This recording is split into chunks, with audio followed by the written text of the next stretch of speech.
country is on alert following unrest in Haiti. A local beach deemed safe once again.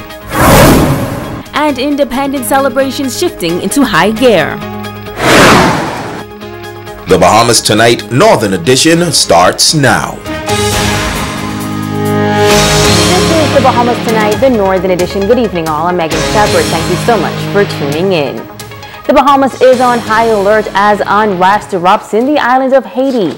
The streets of Haiti have become a war zone, and there is concern that the violence may result in a mass exodus of Haitians taken to the seas to escape the unrest. Our Talia Hall spoke to the country's foreign affairs minister about these concerns.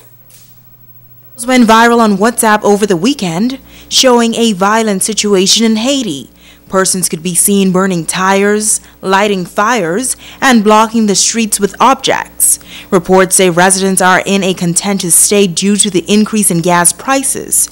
Now, while in Abaco, our ZNS News team spoke with the Minister of Foreign Affairs, the Honorable Darren Henfield. He says the government is monitoring the situation, and he happened to be in a conference with the Minister of Foreign Affairs for Haiti during the unrest. Minister Rodriguez and I immediately spoke to him about my concerns and about the security of our people in Haiti. We've been constantly in contact with our people. As a matter of fact, I spoke with the ambassador just before coming to the church service, and he assures me that they're well, they're doing fine. They were a little anxious about all that was going on the outside in the streets, but they're secure at home. We have 3 members of staff at the embassy, along with the ambassador. There are 7 Bahamians in total in Haiti, all of whom we've heard from are safe. And so we're going to continue to hold what we call a watching brief to see how things develop. The minister says that the nation's leader has already put the commander of the Defense Force, the commissioner of police, and the director of immigration on high alert. There's a likelihood that boats will sail toward the Bahamas when you have challenges in Haiti. And so we're watching it day by day and staying really in close contact with our people. Now, the national flag carrier Bahamas Air canceled all flights to Haiti this weekend. Not only Bahamas Air, American Airways and Delta. We had heard today that Delta may have resumed. I don't know what was the outcome of that, but yes, Bahamas Air have canceled their flights to Haiti for the moment. He says not only has the government been in contact with the Haitian government, but the United States as well. We're all looking and watching. We think Bahamians are safe for the moment, and we hope things begin to get better in Haiti. Italia Hall, ZNS Network News. Officers of Rapid Response arresting 9 males from the Philippines and Peru for possession of dangerous drugs with the intent to supply. Reports are that shortly after 2 on Sunday morning, officers went to an apartment complex on Waterfall Drive where they discovered a duffel bag containing 5 packages, each containing 12 pounds of suspected cocaine. The drugs with a street value of $75,000. All persons were arrested and taken into police custody. In other news, less than 1 week ago, a local beach here in Grand Bahama was marked unsafe and unhealthy for recreational swimming. But since then, the Department of Environmental Health says officers of that agency conducted water samplings and is now giving the popular beach the green light. Following a report by Waterkeepers Bahamas that Taino Beach was marked unsafe for swimming due to high levels of fecal chloroform, Minister of State for Grand Bahama, Senator the Honorable Kwesi Thompson, and Chief Health Inspector Bertha McPhee says that the Department of Environmental Health immediately conducted their own tests on the popular beach.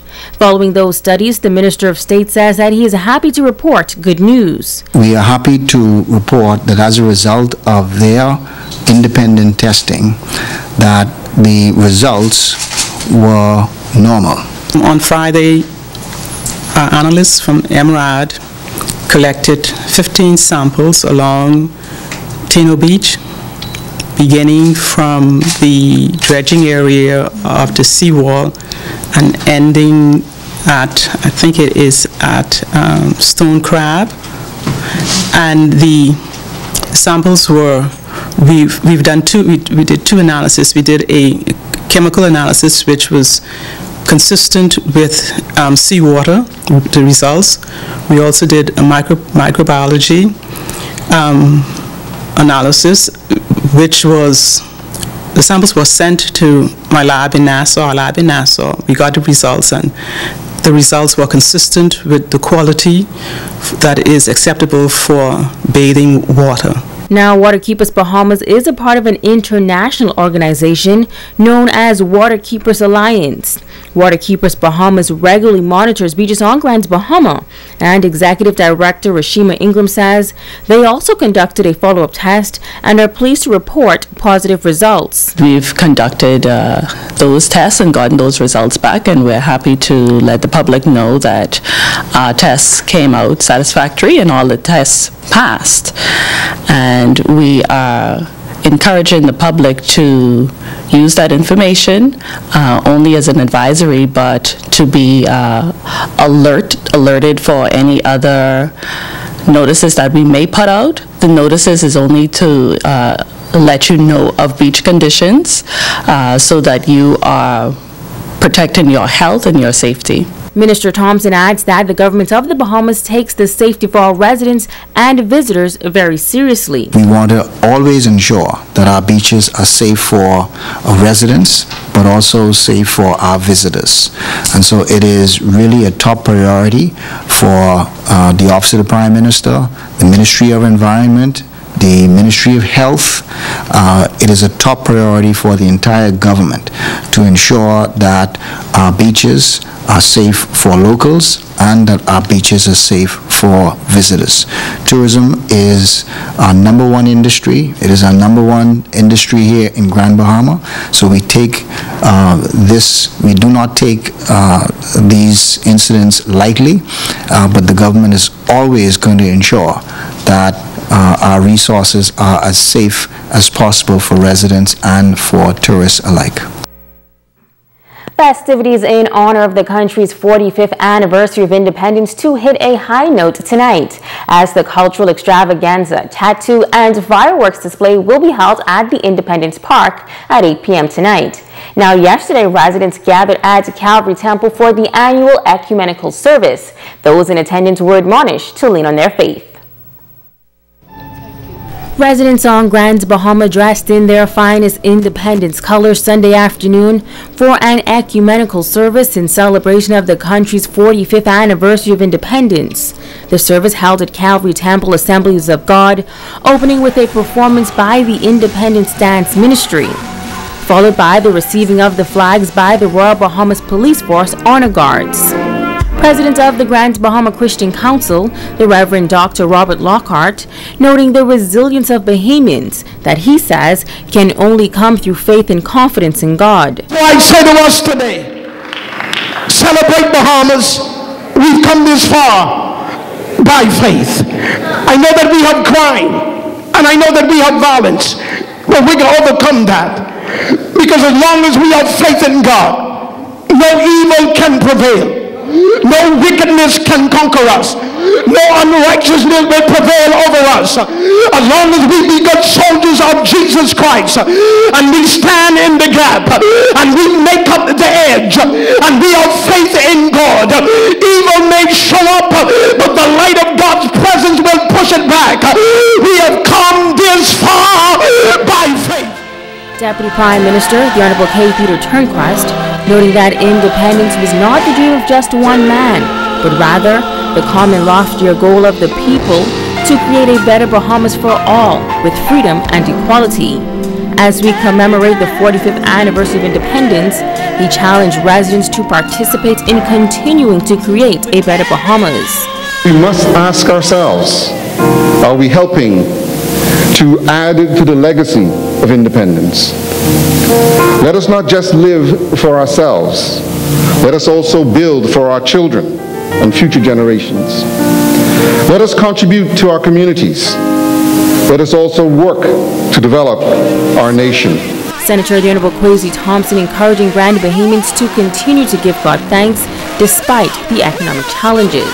Throughout the years, particularly in Grand Bahama, I thank God that He's been the breath and the bread of life. I thank Him that when we were in trouble, He's been our deliverer. I thank Him that when everyone else around us has failed, that our God has been faithful and our God has been true. And I thank him that in the midst of darkness, he has been our light. And I thank him that today he is our hope and he is our peace.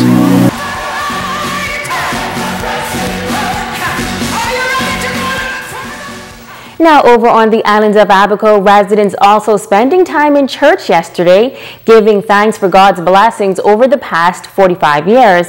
Our Italia Hall was there. Abaconians filled the church on Sunday afternoon, singing many songs of praise during the ecumenical service, thanking God for 45 years as an independent nation. Parliamentary Secretary in the Office of the Prime Minister and Member of Parliament for South Abaco, James Albury, bringing brief remarks and delivering the Prime Minister's independence message, noting that in the midst of struggle, the Bahamas continues to demonstrate tremendous success. Amongst these accomplishments are economic and political stability, advances in education, health, and social services, the creation of a world-renowned national park system, the achievements of world-class athletes at the Olympic Games and in other athletic arenas. So I hear God said to tell everyone, give God one praise for Bahamas, man.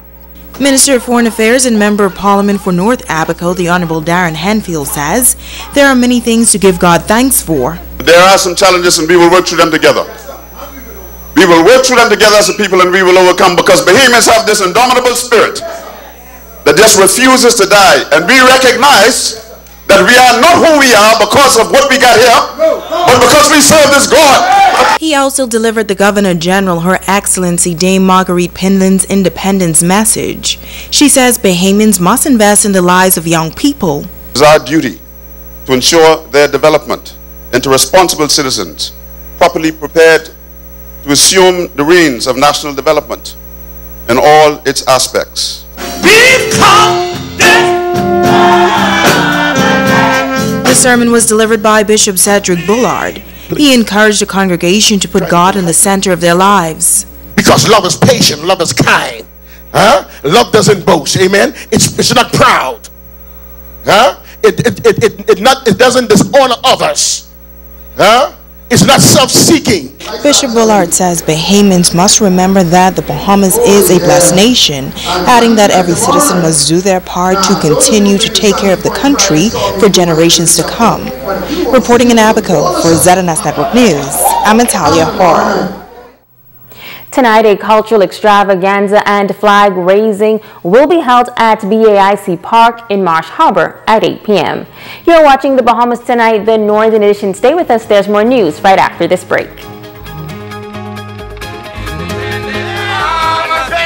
got to work together, because as Bahamians, we as a family oriented, we need to do things together and move forward, not backward, move forward, onward together.